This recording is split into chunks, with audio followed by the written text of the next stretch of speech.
It was at least like 10 years or so. I mean, since the last one, it cost like $2 billion, right? Oh, yeah. So he went down and Papa shot. Squad. Oh, yeah. He shot 3 movies back to back to back. Who did? James Cameron.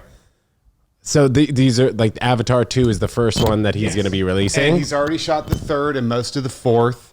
And they're going to do a 5th depending on how the 2nd one does.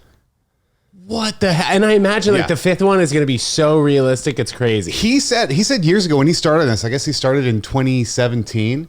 He said, I'm no longer in the film business. I'm in the Avatar business. Did he get the idea from the cartoon version? By the way, Ron Ervin, great comedian. Hi, everybody. First special dropped on Tubi. I'm so happy. Ron, I saw some of your clips. I have yet to watch the full version, but check it out, guys. When is this Avatar 2 coming out? I think the 16th. I think like next Friday. And, you know, we talked about this in the beginning, but the budget being $2 billion, I mean, how many... It's just going to be an unbelievable amount of ticket sales they need to recoup that. It was $2 billion for basically all of them.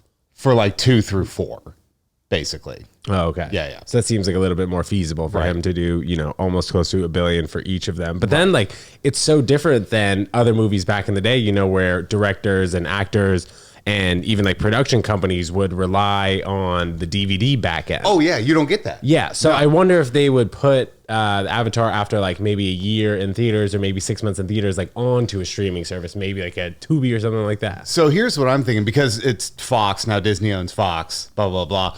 Let's say, just sake of scenario, put it out there. You put the first 2 or so out there and they don't really do so hot. They're not as good as you wanted to.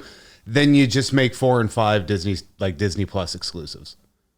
That's it. I mean, they're worth enough money for it to make sense that way. Right. Yeah. All right, bro. So let's talk about your journey a little bit to getting on this couch. You grew up in Ohio. Where'd you go to college? And then you knew one of our last guests on the podcast, Adam Gilbert. We had a great time. I did. I love Adam Gilbert. Yes, I was born and raised in Cincinnati, Ohio. I didn't go to no fancy book learning college. That's not for me. No, I didn't go to college. Okay, I was going to ask if you stayed in Cincinnati. So I stayed in Cincinnati till I was 25. Okay. Moved to Chicago in March of 2015. Then left in 2020. So what were you doing from the end of high school to 25? I did a handful of things. I tried to do stand-up as much as I could, but like, especially back then, the scene in Cincinnati wasn't exactly like... Yeah, how did that look on a day-to-day basis? It wasn't the most hopping. There was some stuff, but it was very sporadic. I ended up finding weird, different avenues to do stand-up, like music open mics or just random places like that. Did you do like Second City stuff? No, not in Chicago. I was in a Rocky Horror Cast in Cincinnati for a while, and that was a fun. And then I ended up managing the theater that it was at. How did that look? Were you like doing that play a few times a week? It was every other Saturday. Yeah, every other Saturday at midnight. And then between that, what were you doing, like open mics and stuff like that? Yeah, just about. What was your day job? Oh God, I worked at the deli for a while, and then pretty much like right after that, I did the theater for a few years, and then I moved to Chicago. What kind of sandwiches were you making in that deli? Oh, Jewish sandwiches. Oh yeah, nice. So you Jewish big deli. like pastrami on rye, dude. It's so good. The potato pancakes were amazing. Oh, the potato latkes. If you have a Jewish deli, right? Those are my favorites. I grew up on just like the pastrami on rye, big Jewish deli, because I grew up in New York City. I had a buddy come into town, and I was like, "Yo, I've never been to Katz. Yeah, Let's just do it." I've never been to Katz either. Crazy, right? I will swear by this. There's so many places in New York. It's like, it's kind of touristy and it's expensive. It's like fucking $25 for a sandwich. Is it? Yeah. So you're like, is it worth it? I'm telling you right now, every single penny. Every single penny. It's big enough. Bring a friend. It's big enough. Right. You can It's like split 2 it. lunches. Sure. Right. Split a sandwich. Get a latke. It's amazing. The pastrami melts in your mouth. Yeah, dude. Do you like corned beef too? Oh, corned beef is pastrami better than corned beef though. Honestly, I personally probably take corned beef over pastrami. Interesting. I've always thought that corned beef was like a little bit drier, but I guess to each his own taste bud. So I'm vegan, so the last time I ate that was years ago. Right. Damn. But I used to always enjoy like a pastrami on rye, a big Jewish deli type sandwich with the coleslaw freaking melting out. Spicy brown mustard. Yeah, and then like like a tuna melt, you know, something like that. Little Swiss cheese melted on there. That's hilarious. So when did you get to New York? I moved to New York in February of 2021. Basically, COVID hit. I planned on coming to New York in August of 2020 when my lease was up in Chicago. COVID hit, and I was like, you know what? Let's let the lease be up. Let's go back to Cincinnati for a little bit. I basically was like, let's let them get a vaccine out.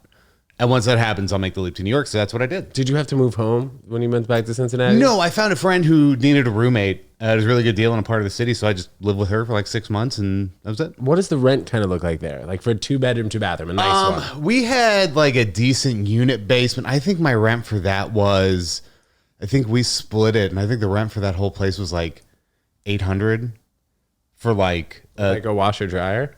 Yes, but it was communal. Okay, it was like in the building. Yeah.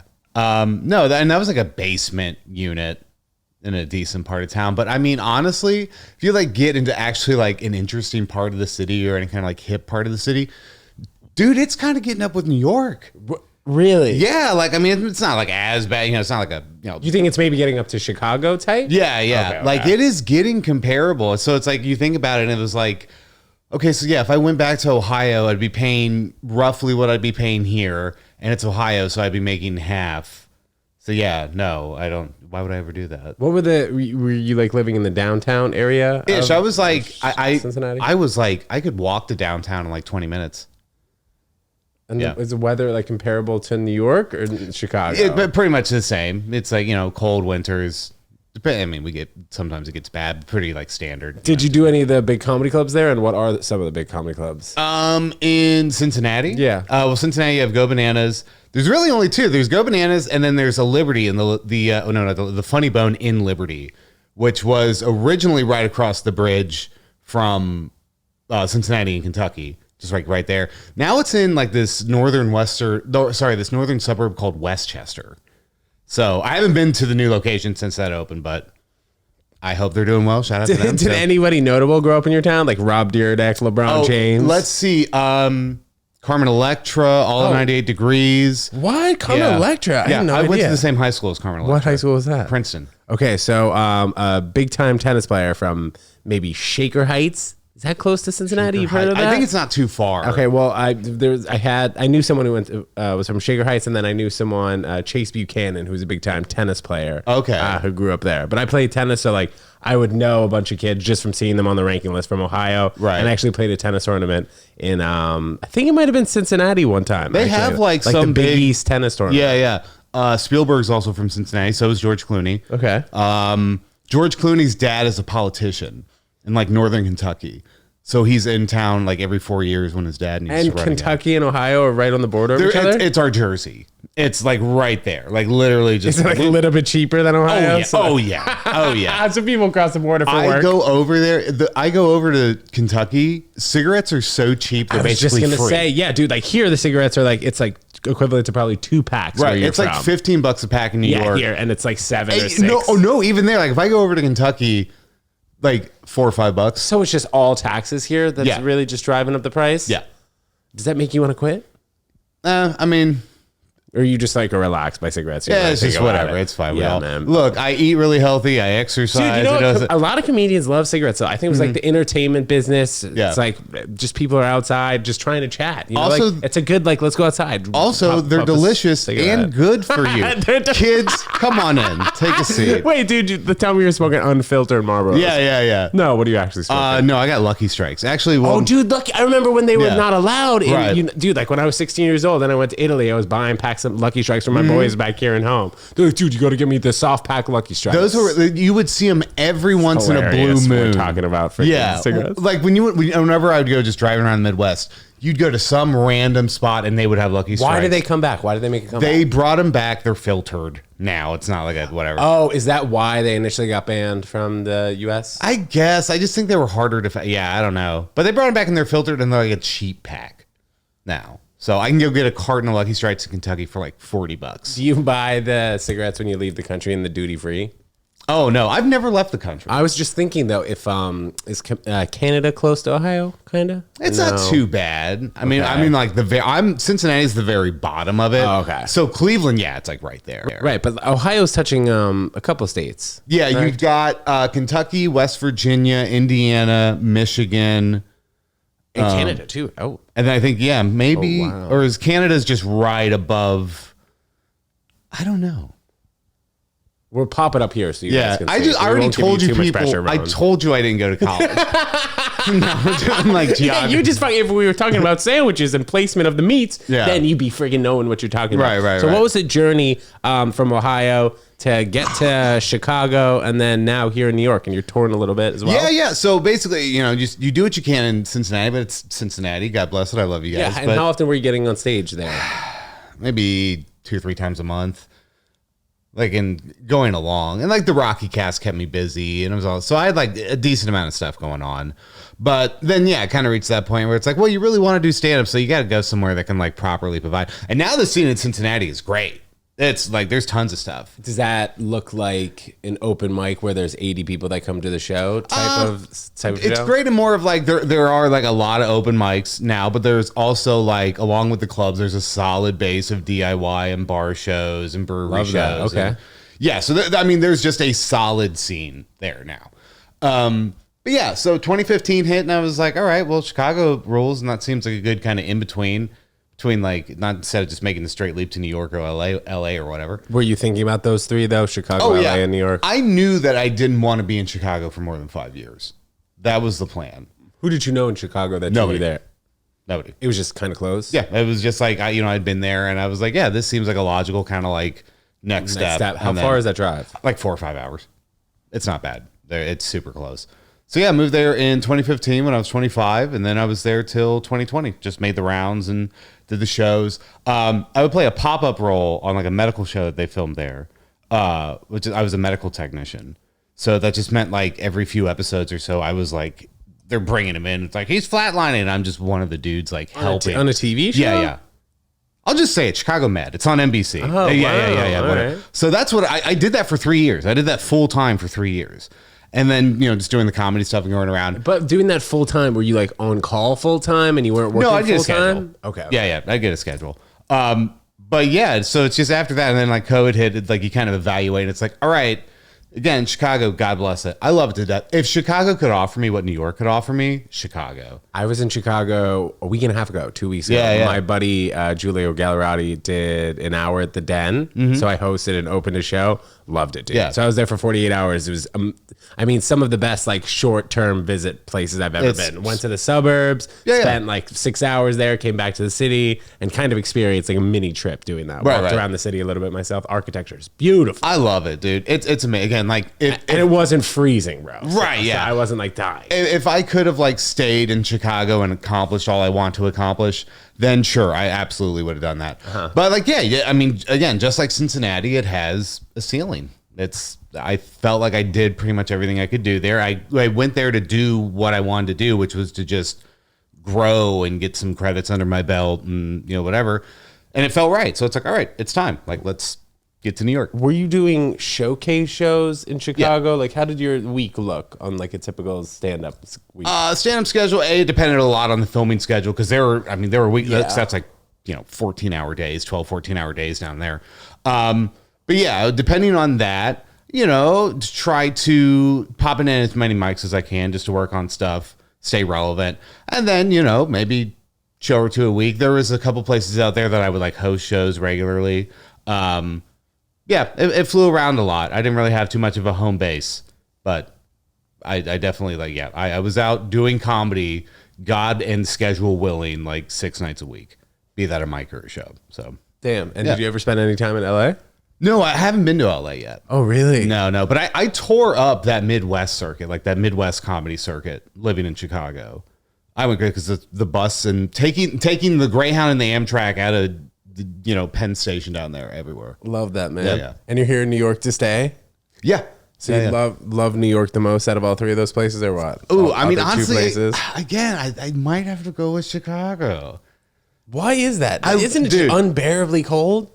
Does that affect you? It is, but I know it sounds corny, but you just get used to it at a certain point. And the other thing is you learn how to dress. You learn what to buy, what gear to get. And then, once you've got that, like once you've got your wardrobe down, it's like, this is fine. Yeah, it's like sometimes in New York I feel maybe overdressed or underdressed, but I feel like if you were to go out into Chicago in like the middle of February or beginning of February, you know that you have to wear like 4 jackets. Right. In New York, sometimes it might be 55 degrees. You think you could sneak away with like a windbreaker or something like that, and you might not know. I biked year round in Chicago. I bike city bike and shit. No, E-bike? I mean, I have my own bike. Oh, okay, dude. I started doing the e-bike like as of 3 weeks ago. My boy turned me on to it like one day, and I just like now I'm fiending for the e-bike to go like a mile, but sometimes it gets a little expensive. Yeah, no, I did in Chicago. They called them divvy bikes.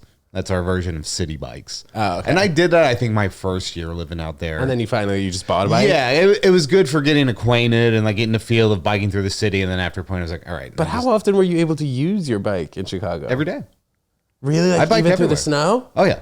I bike everywhere. Do you have thick tires? So Chicago is rated like #1 in the country for like essentially like snow winter maintenance on the roads. Okay. But their bike lanes are not #1 in the country. They get it. I mean, they are really, really good about cleaning up the snow. No, but I meant in general, like when you were riding around, did you feel like you had like you felt safe in terms of like having a bike lane? Oh yeah. I felt a million times safer biking out there than I do in New York. New York is a madhouse for biking. Love that. Oh my God. No, I mean Chicago. It was great. And that's another reason I kind of love it. It's like New York cut in half. So you get this big city and all the amenities and all these things, but it's a lot easier to kind of navigate. But it kind of feels bigger. I mean, I was only there for 2 days, man, and I spent an hour and a half walking around. It just feels bigger, maybe because the streets are bigger, the buildings kind of around you are bigger. But are you saying that like kind of everything to do is circulated around like a mile? I mean, like half a mile area, something like that? No, it's just a lot easy. You know, it would be the equivalent of, you know, like I live on the Upper West Side. So say there was a show in Bushwick. It's like, ugh, all right. That's going to take me like 90 minutes to get out to or whatever. And Chicago, it's like, okay, I live in Logan Square and there's a show, the equivalent of that would be like 47th Street on the South Side. It's like, all right, well, that's not bad. I can get down there. Like, it's just it's smaller. It's so much easier to like manage like travel wise and like navigate. Are you kind of finding your footing though in New York in terms of traveling and whatever? Yeah. No. And also like the phones make it so much easier to get from place to place, you know? I mean, I just plug it in and it tells me where to go. Yeah. So I've never had any issue. Yeah. Like, Initially, when you moved to Chicago, did you ever have any trouble getting around? not really. Again, I had the phone. You're a directions guy? Yeah, no.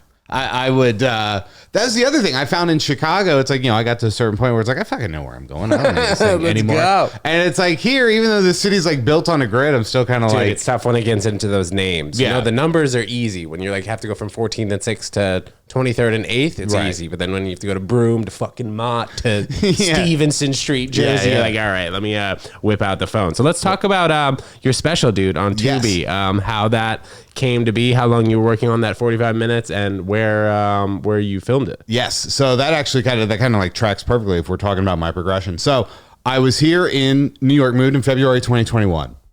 So that was how long ago? That was just about a year. So here in like a couple months, that'll be a year. I was living in a like shoebox apartment in Harlem, like bathroom in the hallway, like everything, like shoebox studio apartment in Harlem. And you had like a little sink and cutting board? Yeah. And it was fine. I mean, but especially for my first place here, I was like, it's fine. It works for me. I don't have that much stuff, whatever. Near the end of that, I don't know. Are you on TikTok at all? Yeah. Okay. So do you remember Axel Weber?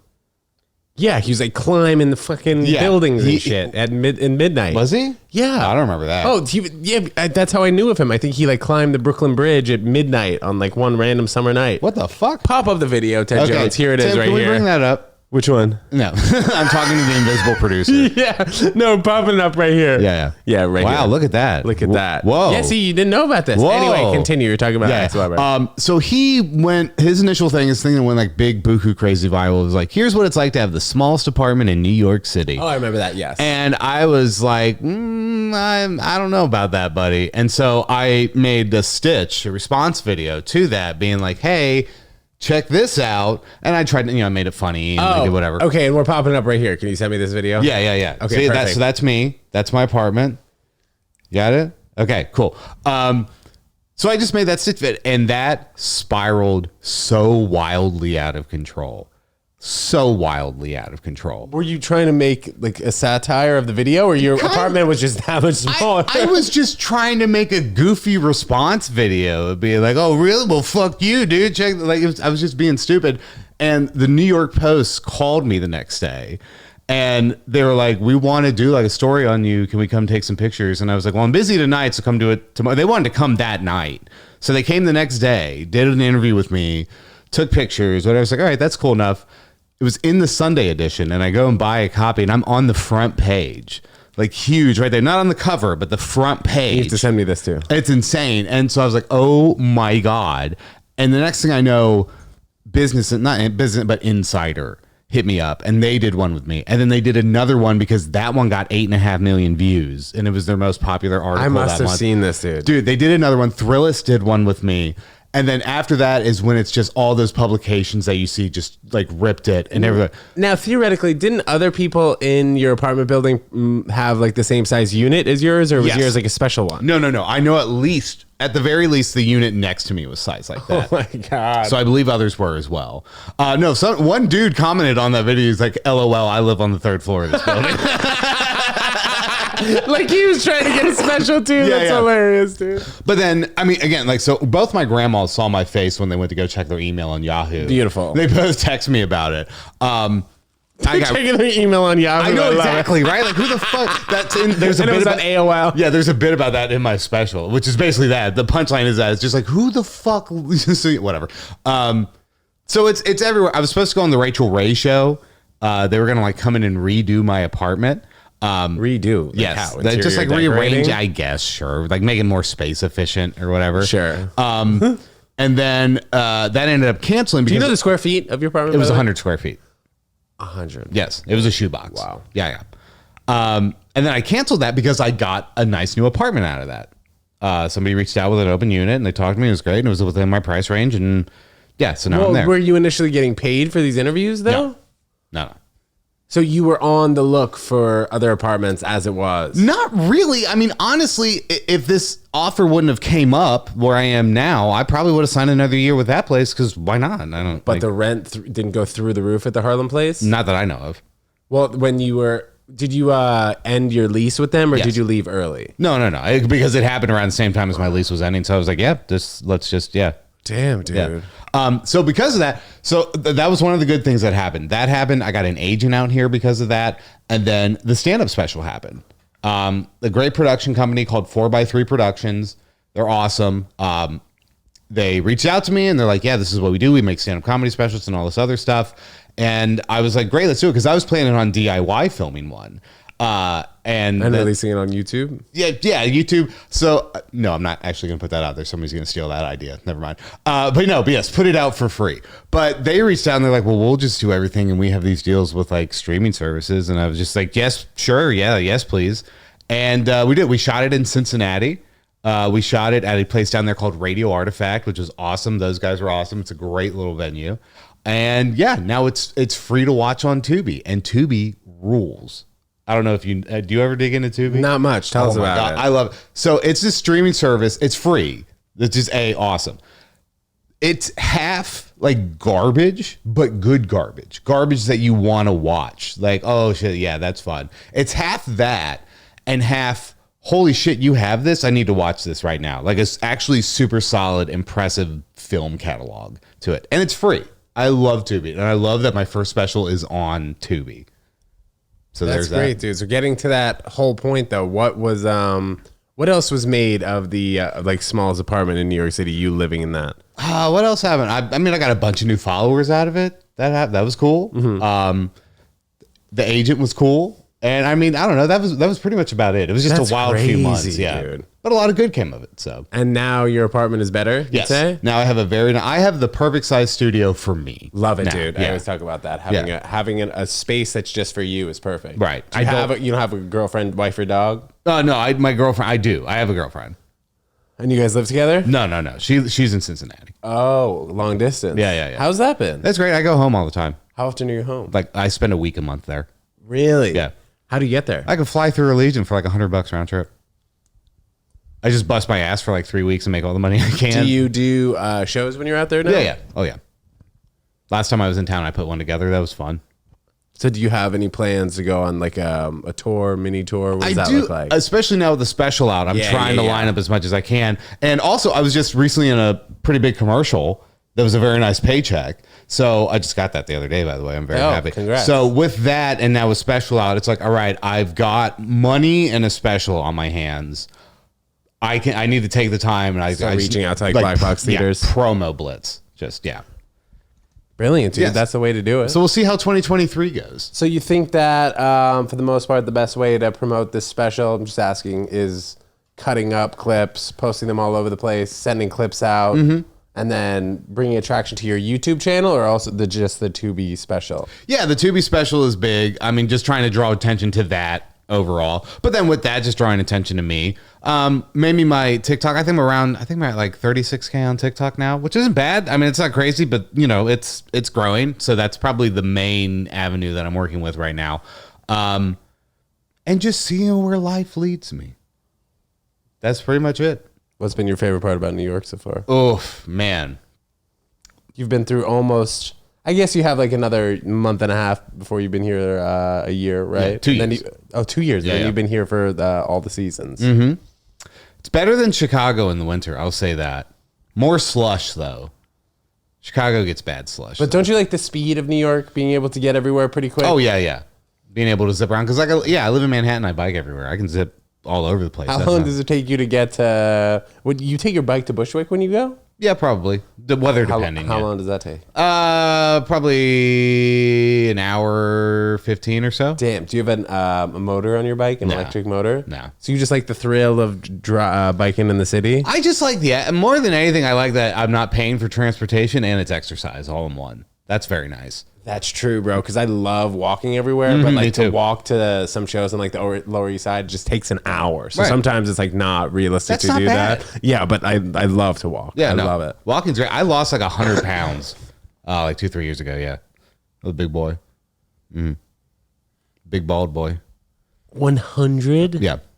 Roughly. Do you have a picture? Oh, yeah. We're doing a lot of Yeah. freaking behind the scenes Where's my production right phone? here. Oh, you're popping up too. Yeah. Damn, bro. Yeah. What do you credit to that? Diet Fasting? and exercise. Diet and exercise. There Yeah. you go, guys, if you were wondering. What were you eating in general? Were you eating like a lot of fast food that got you to that weight? Just like 100? Bro, yeah. what were you like, 290? Yeah, 300? 280, 290, something like that. Yo. Yeah, just a lot, just junk, just shit, just garbage. And what was it? It was eating junk shit and garbage and driving everywhere? No, I was living in, well, I guess in Cincinnati, it's because I was driving everywhere. But I mean, yeah, Cincinnati, I didn't really get much exercise. But that was a part of it was moving out to Chicago, and like you're a lot more active in a big city. And I picked up biking everywhere, and that helped a lot. And I've just stuck with I that. would think that moving to Chicago, like in the freaking dead of winter, I would never leave my apartment. Oh, yeah, but I nobody guess like does. you were working, you were on set 14 hours a day. Like Yeah. you didn't have time to just be stuffing your face and shit. I gotta find a good picture. Yeah, you have here. to find a good picture. Well, we're showing you guys right now. As, Yeah, look at Ron that. found a picture. Well, you look good now, dude. That's crazy. Yeah, no, thank I 100, man. Yeah. How long did that take? about a year. About a year. So was there like any fasting tricks or was it just biking, less eating? Not really. Yeah, it was just counting my calories and then exercising regularly. Yeah, here we go. This is a good one. Yeah. Dude, that doesn't look Yeah. like you all already saw that. Yeah, so that it's fine. doesn't look like you, Yeah, dude. Yeah. Straight up, like that's a different person. Yeah. Like if he was sitting here next to you, I had a glow up. I'd be like, these are three people. Yeah. I mean, it's not like, dude, like you don't look fat at all there. Yeah. Like your face looks thin, you know? Yeah. But I was a Right? good boy. Like when you look at that, you're not like, yo, I was really fat. Yeah, you no. look, you look good. And that was the thing. I was 6'2". Okay, so you I can, like, say carry 6'2", like it I'm not well. anymore. You lost weight. They took my shins. Yeah. Took an inch off. No, so yeah, I'm 6'2". Got a couple so ribs. Yeah, being like 280 or so at 6'2", you're not really, Yeah, you're like on the borderline of people really noticing it. Right. So it's, You were able to fly and shit like that in Yeah. your car. What kind of were you like eating fast food? Like how did you gain 100 pounds? just eating like shit, and again, I mean, just like gas station shit. and not thinking about like portion, because I'm constantly hungry. Same. I have the biggest appetite. I am like a machine. Now that you're just like on the bike all the time, Right. It like doesn't matter. You can kind of like eat whatever the fuck you want. Yeah. Who's that guy on YouTube? That if he's like one of those big time eaters, and then he'll just work out, run 15 miles a day. I forget this guy. I don't know. I don't know. There are a few of these guys though that are super skinny that do mukbang videos Yes. where they just eat as much as they can, and then they literally work out for 3 hours. So I have done a few mukbangs on Twitch a few times with like friends. Oh yeah, and you also are a Twitch streamer as well. Yeah, I dabble in it. Like I'm not a gamer, so it's just another avenue. Do you do like react videos? Yeah, I'll watch stuff. The other day we watched something called Cartoon All-Stars to the Rescue. Did you ever see that as a kid? No. It was this anti-drug PSA that like George Bush Sr. made that has every single cartoon character in existence coming together. On drugs? Telling kids not to do drugs. Oh, boo. Yeah. You'd be like smoking a joint. Yeah. Trying to hit this elbow. Yeah, no, literally it's like Alvin and the Chipmunks being like, what is that smell? And they're like, I think it's marijuana. Oh my God, that's hilarious. Somebody trying to break into your apartment? Huh? There's somebody trying to break into your apartment? Oh, it's probably the trash pit. Do you hear that? I got my headphones on. Yeah, somebody trying to break in. You are sound like you're having fun. Yeah. What were you saying? No, yeah. So I'll dabble in Twitch every now and then. But yeah, mukbangs are fun and they get a lot of views and people enjoy them. So I try to do them somewhat regularly. But you have to understand that me doing a mukbang is just me being who I want to be, like at all times. Just eating whatever you want. Just eating like shit. Well, I got to stop you guys for 1 second. I got to change out this battery. Hey, 1 second. All good. All right. And we're back. Okay, so yes, mukbangs. Mukbangs, for those of you who don't know, is when you try and eat as much food as possible. Yes. Just a giant quantity of food on film. And that's just, you ever watch that show, My 600-Pound Life? Yeah, dude, so sad. No, it's that's with my Tammy dream. and the other. That's my dream. How? All I want is for the government to pay me to eat Doritos. And nobody expects anything of me. But did you ever feel like bad physically and mentally and emotionally when you were eating so much and like binge eating sometimes? Because that'll happen to me. Yeah, no, I do now that I'm like aware of it. Not when I was like fat and didn't give a shit. That's true. Like I've lost myself. I've lost 25 pounds. That was like the most I've ever lost. Yeah. But I was at the point I was like trying to get bigger, trying to get like bulkier and like buffer, and like I just felt uncomfortable. I was like at 210, 205, and I was just like, I don't feel comfortable like in my clothes. Right. When I'm like walking around, I just feel like a lot more thicker. And I can't really explain it. So like when I wasn't eating, I just like, I don't know, felt so much clearer. Right. No, see, that's the thing. And that's why that's my retirement plan. Because that's no way to go through life. But if you reach the point, it's like, I've done all I wanted to do. I'm just like that fucking, that's all I want. There is something to be said is like the last 20, 15 years of your life, just like really not giving a shit. Oh, that's all I want. I want to go back to Ohio. And get Were there a lot of overweight and obese people though in Ohio? Like, dude, like Ohio's probably one of the worst cities in the country for that. Oh yeah. So you like kind of felt like the skinny guy walking around. No, dude, when I go back, I'm like the hottest bitch in Cincinnati. Yeah, dude. It's great. It's great. No, Cincinnati is a city very filled with, I don't know if anybody's going to get this, but just has the energy of somebody just hunched over a shopping cart. You know what I mean? Like everybody's in the Walmart, just fucking hunched over, dude. Everybody's just bent over. Hot dog deals. What was your favorite restaurant though? Go to? Was there like a Cheesecake Factory or something? Well, Cincinnati's known for our chili. Really? Cincinnati. Oh, do you know about Cincinnati style chili? So Cincinnati style chili is a lot thinner than regular chili. It's not hearty. It's more of kind of like a pasta sauce than like an actual meal. So we put it on spaghetti and then we top that with like this special shredded like cheddar cheese. And it's so good. And then we do conies and oh my God. Skyline, baby. Were you a big sports fan? I mean, I like them enough. I love the Bengals, root for the Reds. That's about it. No, the Cavaliers. Sure, I mean if they're it's Cleveland. How close is Cleveland? Cleveland is Cincinnati is the very bottom of Ohio. Cleveland is the very top. So it's like a 4-hour drive. Yeah, it's like 4 or 5 hour drive. Yeah, that's just like irrelevant. And we have like a weird rivalry with them because just why not? Like, so where is Columbus? Very middle. Dead center. Yeah. Okay. So do you have a lot of friends who like went to Ohio State? I know a few people. Columbus kind of sucks. Why is that? Because Cincinnati and Cleveland at least have some kind of like distinct charm to them, be it as trashy as it may be or not. They have some kind of quirk and they have some kind of personality that makes them like them. Is Columbus just Buckeyes? Columbus is just like 5 buildings. That's it. And Ohio State, right? In Ohio State. But it's like, what? Shut up. Like, you know what I mean? Like, it's not even a college town. It's a college city. So it's just like, this like sucks. Would you move back to Cincinnati? Sure. I love Cincinnati. Really? Yeah. So like when you freaking start making all the hundreds of mils, Right. you just go back to Cincinnati. Right. Yeah. Love that. Dude. Sure, I'd keep a place here. Or Yeah. Wow, that's great. Yeah. What are the taxes there? I know randomly weird question, but like, is it like it's not like 13%? No, I mean it's not terrible. It's still Ohio, so it's still pretty cheap. What does it look like politics wise? Oh, it's horrible. It's the worst, and like Cincinnati kind of has the worst of it. What do you see that would be like bad, or people in New York would be like, what? I mean, just like, well, I love in Ohio. So if you get like 30, 40 minutes outside of any kind of major city in Ohio, it's nothing but like anti-abortion billboards. Ohio's very famous for, once you get past Columbus on your way to Cleveland, there's one giant billboard that just says hell is real. And then behind it is the 10 Commandments. Is there like a number that you can call? I know, it literally just says hell is real. I think it's just who sponsors that? I think it's just on a farm. It's on a farm, and I think it's just the guy who owns the farm. And you can just do that? Sure. I guess the guy owns the freaking air rights. If you can do that in Frankfort, Ohio, or wherever, I don't like. What's the most random town in Ohio?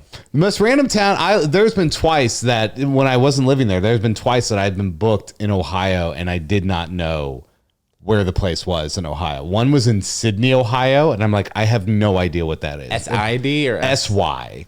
And I was like, where is it? It's like 40 minutes outside of Dayton. So it's like, oh, okay, it's not too far. Is Dayton? No, Dayton's not the capital. No, that's Columbus. Yes. Yeah, Dayton is like an hour north of Cincy. It's like Dayton, the next. they've been doing well in basketball recently, I think, University of Dayton, randomly. They got to do well in something. Yeah, dude. I mean, and then is there a Johnsonville in Ohio? Probably. Something like that. I can't think of it. I thought that was funny. But I got booked on that. And then back in May, I was going on like this big run of Midwest shows. And you're tearing it up? Yeah. And it ended me headlining a club in Massillon, Ohio. And I was like, again, what? How many people go out to those shows? That one, the ones that I did there, we did 2 Friday and 2 Saturday. The later shows at both places, like there definitely wasn't as much. But both of the Friday shows were packed to the gills. And I'd say that place probably fit 100-ish. Wow. Like, those pretty small towns? Yeah, I mean, it wasn't like super small. It was like an hour outside of Cleveland. Where does Chappelle live? Yellow Springs, which is right next to Dayton. Yeah. It's like an hour outside of Cincinnati. What would you say the crowds are like compared to in Ohio, compared to a Chicago or compared to a New York?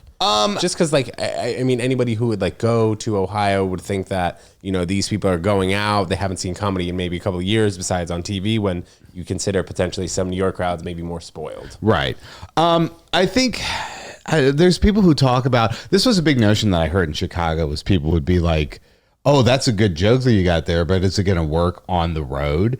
And it's like, I mean, probably if it's a good joke. Totally. Comedians, I think, kind of get in their head about like the road and the people. They almost kind of view these people outside of major cities as almost like these weird goblin creatures with half a brain. It's like, yeah, but is it going to work on the road? Yeah. It's like, they're still people. They consume the same media we do. Dude, totally. They do definitely. A lot more drunk dudes will tell you racist jokes after the shows in places like, you know, maybe Sydney, Ohio. But I mean, there is always that element to it. Of it there. It's like, they're not New Yorkers. This is a completely different culture. But I think at the same time, I'm going to exclude politics from this because I don't really do political comedy. And God bless if you want to go to Massillon, Ohio and start the DSA up at the Crackpots Comedy Club. Biden. Yeah. AOC. Yeah. AOC. You guys want to talk about how like Biden totally won? You guys heard about this? I just had this one bit about abortion. Yeah. Okay? No, I just go out and I do my thing. And honestly, I've kind of had the same results as I had in Chicago or New York. It's like, some people like you, some people don't. And that's really it, you know. But you can also kind of gauge it. It's like, oh, there's more older people here. Like, you know, there's a bunch of 50-year-olds in Massillon, Ohio. Maybe I shouldn't do my super ironic or whatever stuff. Let's maybe play it a little bit more safe. Kind of gauge it audience by audience. Nice, man. Is your whole family still back in Ohio? Oh, yeah. Everybody's in Ohio. Anyone ever left? For very Like brief. were you the black sheep in the family to leave and go pursue something? There's been a couple people who have left for very brief, for like different maybe Stints, job or yeah. school or whatever. But yeah, no, I'm like the only one who's like out. Yeah, I'm the only one who escaped Ohio. Nice, dude. They're free to leave at any time. Yeah, literally. Let them know. They're good. They're all good.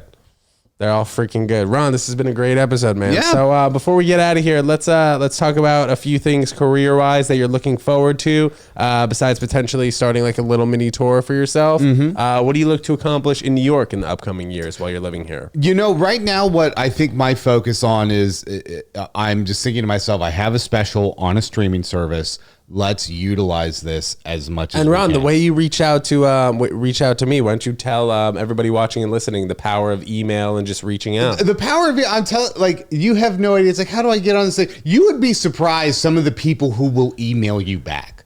Like, let's just put that out there. If there's one thing that I've learned in doing all this years, there's so many people who like lie and just bullshit, like blatantly about the worst stuff, and will get things you will never imagine out of it. How do you mean? Like something like Dan Ninen is the perfect example. Or Who's that? oh, you don't know? No, tell us this, please. America's favorite millennial comedian. No, he's like tell 57. us, dude. This guy, if you're Dan Ninen was a guy. He was a comedian who claimed to be like I'm America's #1 millennial comedian, and he was doing crazy amounts of shows and opening for like crazy big comics. But it turns out he's like 60 basically, and he got exposed for all this shit. And the only way he was getting these shows was he was pretending to be like these big comedians' managers and contacting the venues and saying that he was. So the dude scammed his way into everything and like made a shit ton of money. Yeah, look into him. Give Dan Ninen a Google if you're not familiar. Go down. But it's not even like sketchy. It doesn't even have to be sketchy. There's a great comedian that I featured for. His name's Stuart Huff years ago in Sydney, Ohio. He's amazing. He had an Adult Swim credit on his flyer for like the show. And I was like, wonder what this guy did for Adult Swim. Basically, Adult Swim saw a stand-up set of his, and they're like, hey, we want you to write us premises for shows. Come here after like 6 weeks. Bring us any premises you want. So he wrote like 50. They rejected all of them. And he was like, well, fuck, I worked really hard on these. And like, this is good. And they're like, well, we'll still pay you for them. Like we hired you and you worked hard on for it. We're like, we'll pay you for them. So he technically wrote for Adult Swim. And that's no shade to him. That's trust me. We all do it. Like so just again, email people. If you got to bend the truth a little bit, do it. Like take whatever you have and run with it. And you will be very surprised how far it can get you. I just extend a little bit on that. The first time we did a Ted Jones comedy show after the pandemic, there was a theater over here in Chelsea called Asylum NYC that holds 150 people. I reached out to the theater director and I was like, I would love to put together a comedy show. I know a bunch of comedians. I had never put together the Ted Jones comedy show at a venue in New York City like that. So like I toured the place and I was just like, yeah, I could put together a show, whatever. And the guy didn't really know my experience, but just because I think put my foot in the door and was willing to put my name out there. Right. He took me seriously. It literally, it sounds so plain and simple, but it literally is just like fake it until you make it. Like confidence is absolutely 100% everything. And Confidence again, is key. you will be very surprised who will like email you back if you just try. You know what I mean? People are like, oh, I can't. They would never. It's like, dude, just try. Just freaking try. Ron, thank you so much for coming on this Thanks podcast, for dude. having This me. is great, man. Thanks so much for reaching out. Guys, check out this guy's special on Tubi. It's freaking hilarious. And also, Ron, we're popping up your Instagram right here. So what's your Instagram? My Instagram is just my name, Ron Ervin, Ervin. Ron Ervin, like magic Ron Ervin Johnson, right? Yeah, we'll spell differently. Absolutely. Check him out on Tubi, and we'll see you guys next time. Peace. Bye, everybody.